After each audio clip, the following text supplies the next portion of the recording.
اعوذ باللہ من الشیطان الرجیم، بسم اللہ الرحمن الرحیم۔ السلام علیکم۔ تعویذ اور وظائف کے سب سے بڑے چینل میں خوش آمدید۔ میں آپ کا روحانی معالج ڈاکٹر محمد ارشد۔ آج میں جس وظیفے پر آپ سے بات کرنے لگا ہوں، یہ وظیفہ ہے بہت سے فوائد کے لیے، جیسے کہ شیطان کا کوئی آپ پہ اثر ہے یا عمل ہے، جنات کا کوئی آپ پہ اثرات ہیں، یا آپ پر کوئی جادو ٹونا کرتا ہے، یا آپ پر کوئی تعویذات کر رہا ہے، یا آپ کے کاروبار وغیرہ کی بندش ہو رہی ہے، یا کوئی ڈوبنے کا عمل ہے پانی میں، یا کسی چیز کے کاٹنے کا خطرہ ہو، سانپ ہو، بچھو ہو، یا جلنے کا کوئی مسئلہ ہو، یا آپ کا آفیسر یا آپ کا جو سربراہ ہے یا جس پہ آپ کام کرتے ہیں، جو آپ کا مالک ہے، وہ آپ پر ظلم کرتا ہے اور آپ پر جو ہے ہر وقت زیادتی کرتا ہے، یا آپ کی ترقی جو ہے وہ رکی ہوئی ہے، تو میں یہ کہوں گا کہ زندگی کے تمام مشکلات کے لیے یہ بہت ہی زبردست جو ہے وظیفہ ہے۔ اس وظیفے کو بتانے سے پہلے میں یہ کہوں گا کہ آپ نے ہمارا چینل سبسکرائب کر دینا ہے، لائک کر دینا ہے۔ مزید کسی چیز کی اجازت کی یا کسی وظیفے کی زکوٰۃ ادا کرنے کی کوئی ضرورت نہیں ہے، کیونکہ یہ جو وظائف ہوتے ہیں، ذکر الہی کی جو برکتیں ہوتی ہیں اتنی ہیں کہ کوئی انسان ضعیف البنیان ان کا احاطہ نہیں کر سکتا، اور ذکر خداوندی کے فوائد و فضائل یقیناً بے شمار ہیں، جن کو ہم نہیں گن سکتے، جس کا شمار نہیں ہے۔ آج کے دور میں جو کہ ہر طرف ٹینشن ہے، بے اطمینانی ہے، اضطراب ہے اور بے چینی کا دورہ ہے، یہ سارے کے سارے ہمارے جو ہے وہ دینی تعلیمات اور ذکر الہی سے دور رہنے کی وجہ سے ہے۔ دنیا کی فکر، مال کمانے کی ہوس اور عیش و آرام کی چاہت اور فکر آخرت سے پوری غفلت نے آج کے انسان کو مفلوج بنا رکھا ہے۔ لوگ کہتے ہیں کہ آج سائنس نے بڑی ترقی کر لی ہے، یہ ترقی اپنی جگہ حق بجانب ہے، لیکن ہجوم اور لام و امراض اور کثیر افکار نے بھی تو اسی سے زیادہ ہی ترقی کی ہے۔ یوں ہی پیسہ بڑھا تو اخراجات بھی کئی گنا بڑھ جاتے ہیں، کیونکہ جیسے جیسے ہماری کمائی یعنی کہ ہمارا روزگار یا آمدن جیسے جیسے بڑھتی جاتی ہے، اسی طرح ہماری خواہشات اور جو ضروریات ہوتی ہیں وہ بھی بڑھنا شروع ہو جاتی ہیں۔ صبر و قناعت اور غنائے قلبی کا تو جیسے جنازہ ہی نکل گیا ہے، ختم ہو گیا ہے کہ ہم نے جو اللہ تعالیٰ ہمیں عطا کر رہا ہے اس پر ہم صبر و شکر کریں۔ گاڑیوں کی فراوانی ہے تو اس کے صدمے میں ایکسیڈنٹ یعنی حادثات کی بھی بھرمار ہے، گویا ہر طرف بے اطمینانی کی حکمرانی ہے۔ آدمی ان دکھوں کا علاج مادی دنیا میں تلاش کرتا ہے، جبکہ ان تمام چیزوں کا جو صحیح عمل ہے، علاج ہے، وہ روحانی علاج ہے۔ یہ حقیقت ہے کہ ایمرجنسی پیریڈ میں آدمی ضرور دعاؤں کا سہارا لیتا ہے اور لینا بھی چاہیے، لیکن اس کی نظر جو ہے مسبب الاسباب پر بھی ضرور ہونی چاہیے، جو کہ اللہ کی پاک ذات ہے، کیونکہ بلا شبہ وہی ذات حقیقی ہے، کائنات کا ذرہ ذرہ اس کے قبضے اختیار میں ہے۔ آج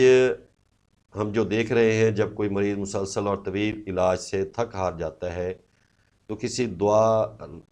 والے کی تلاش میں لگ جاتا ہے، اور کبھی تو ڈاکٹر اور طبیب خود جو ہے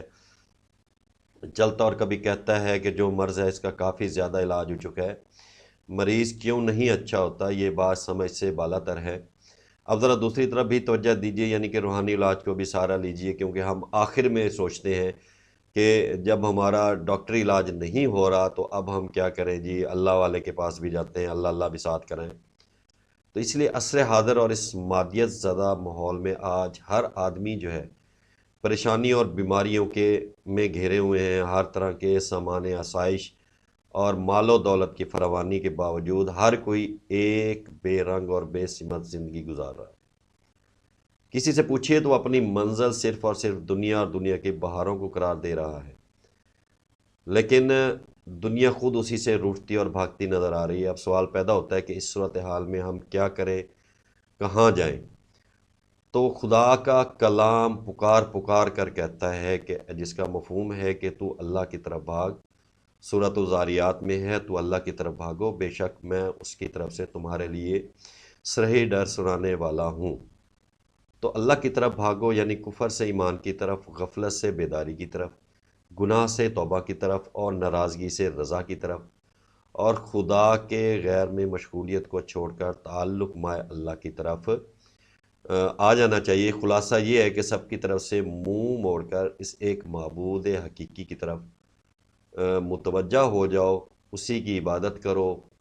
اسی سے دعائیں مانگو، اور اسی کو حقیقت حاجت روا سمجھو۔ رسول گرام وقار صلی اللہ علیہ وسلم فرماتے ہیں کہ میں اسی کی طرف سے نذیر ہوں، یعنی گناہ اور گناہوں کے برے انجام سے میں ہی ڈرانے والا ہوں، کیونکہ میں اس کا رسول ہوں، میرا طریقہ تمہارے لیے اسوہ نمونہ ہے۔ گویا ہماری پوری زندگی سیرت رسول کی آئینہ دار ہے۔ نبی پاک صلی اللہ علیہ وسلم نے زندگی کے ہر پہلو کو جو ہے وہ کر کے دکھا دیا ہے، بتا دیا ہے کہ آپ نے اپنی زندگی کیسے گزارنی ہے، اس کا طریقہ کار کیا ہے، کس طرح آپ نے اپنی زندگی کو آسان بنانا ہے، اور کس طرح آپ نے زندگی گزارنی ہے، آپ کے کون سے روزانہ کے معمولات ہیں۔ زندگی کا کوئی بھی ایسا ہمارا زندگی کا کوئی ایسا حصہ نہیں ہے جو کہ نبی پاک صلی اللہ علیہ وسلم نے ہمیں نہ بتایا ہو۔ تو آج کا جو ہمارا وظیفہ ہے وہ سامنے آپ کو سکرین پر نظر آ رہا ہے۔ مزید میں اپنی ویڈیو کو لمبا نہیں کرنا چاہتا، تو یہ والا وظیفہ آپ نے کئی جو زندگی کے معاملات ہیں ان کو حل کرنے کے لیے یہ بہت ہی اعلیٰ اور زبردست جو ہے وظیفہ ہے۔ یہ وظیفہ آپ نے صبح فجر کی نماز کے بعد، اور اس کے بعد آپ نے عصر کی نماز کے بعد پڑھ لیں، یا مغرب کی نماز، یعنی کہ صبح اور شام آپ نے تین بار یہ وظیفہ پڑھنا ہے۔ فجر کی نماز پڑھ کے اس کو 3 بار یہ پڑھ لیں۔ چھوٹا سا ہے، بسم اللہ ما شاء اللہ لا یسوق الخیر الا اللہ ما شاء اللہ لا یصرف السوء الا اللہ ما شاء اللہ ما کان من نعمت فمن اللہ ما شاء اللہ لا حول ولا قوۃ الا باللہ۔ تو یہ آپ نے صبح فجر کی نماز کے بعد 3 دفعہ پڑھ لیا، اور رات کو آپ نے جو ہے شام کے وقت مغرب کے بعد 3 دفعہ آپ نے یہ پڑھ لیا، تو انشاءاللہ اللہ تعالیٰ آپ کو ہر مشکلات